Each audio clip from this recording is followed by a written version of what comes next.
নাগারে বৃষ্টি, বানভাসী কলকাতায় শুধুই অঘটন। বিপর্যয় কেড়ে নিয়েছে 7টি প্রাণ। খোলা তারে নিহত পথচারীরা। আজ ভোররাত থেকে টানা বৃষ্টি, যার জেরে একেবারে জলমগ্ন রয়েছে কলকাতা। কোমর পর্যন্ত জলে ডুবেছে মহানগরের একের পর এক রাস্তা। আর সেই জলে ডোবা রাস্তাতেই যেন পাতা ছিল মৃত্যু ফাঁদ। প্রাণ কেড়ে নিল একের পর এক জল। জমা জলে পড়ে তারে বিদ্যুৎ স্পৃষ্ট হয়ে শহরের বিভিন্ন জায়গায় মৃত্যু হয়েছে কমপক্ষে 7 জনের। কি পরিস্থিতি আমরা জানবো। আমাদের সঙ্গে টেলিফোন লাইনে রয়েছে আমাদের প্রতিনিধি সৌভিক সান্যাল।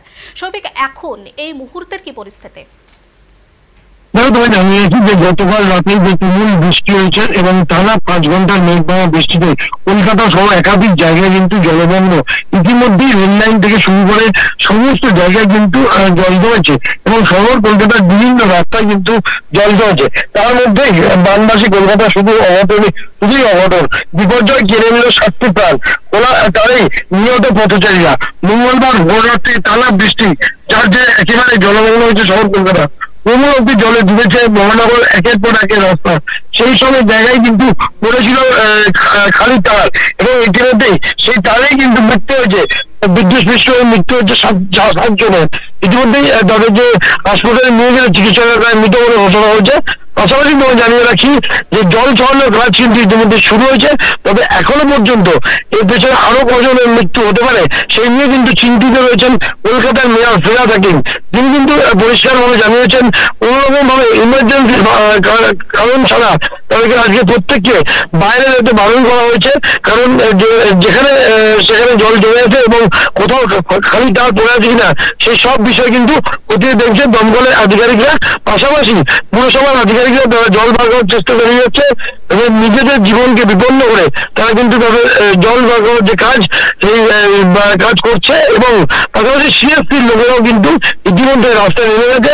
কোথায় কোথায় খালি তার আছে বা কোথায় কোথায় মিটার বক্স খোলা আছে সেই সব জায়গাগুলোকে কারেন্টগুলোকে ডিসকানেক্ট করা হচ্ছে, এমনটাই সূত্র মারফত খবর। একই দিনে 7 জনের মৃত্যু। সৌভিক, একেবারে নজিরবিহীন ঘটনা ঘটেছে কলকাতার বুকার। যেভাবে বৃষ্টি হয়েছে সেখানে পুরসভার তরফ থেকে কি পদক্ষেপ নিতে কোনো রকম সমস্যা তৈরি হয়েছিল বা সময় নষ্ট হয়েছে এ ব্যাপারে?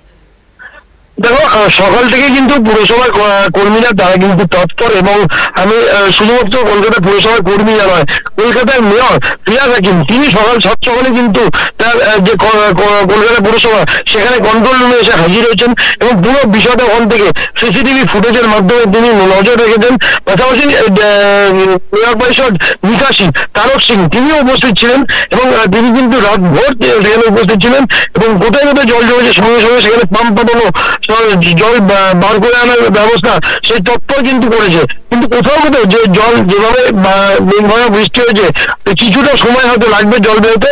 তবে মেয়র ফিরহাদ হাকিম তিনি কিন্তু পরিষ্কারভাবে জানিয়েছেন যে আজকে বিকেলের মধ্যে যেসব জায়গায় জল জমেছে, কারণ দুপুর 1:30 পরে একটা বড় বান আসবে, সেই বান কেটে গেলেই যখন লক গেট গুলোকে খুলে দেওয়া হবে সেই লক গেট খোলার পরে কিন্তু জল শহর কলকাতার যে জল সেটা কিন্তু খালি হয়ে যাবে। অর্থাৎ আগে যেরকম 3-4 দিন জল জমে থাকতো সেই জল জমবে না, 3-4 ঘন্টার মধ্যে কিন্তু জল নামবে। অর্থাৎ আজকে বিকেলের মধ্যে কিন্তু শহর কলকাতায় যে জল জমেছে বিভিন্ন জায়গায়, ছোট গলিগুলো বাদ দিয়ে যে বিভিন্ন রাস্তা বড় রাস্তা মোড়ে যেখানে যেখানে জল জমেছে, রাসবিহারী এভিনিউ বলো, 7 এভিনিউ বলো, গড়িয়াহাট মোড় এবং এক্সাইড মোড়, এই সব জায়গা, সেন্ট্রাল এভিনিউ, কলেজ স্ট্রিট, এই সব জায়গায় যেখানে যেখানে জল জমেছিল সেই জলগুলো কিন্তু বেরিয়ে যাবে বলেই জানিয়েছেন মেয়র ফিরহাদ হাকিম।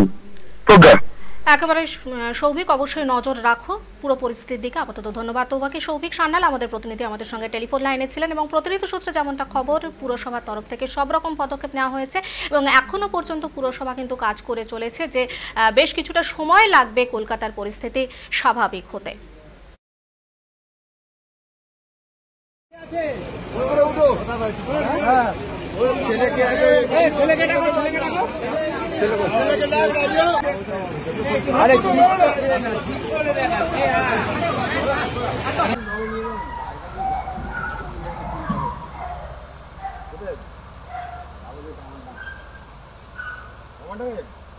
এক নম্বর থিম ফার্স্ট হবে চিত্রা অগ্রণী।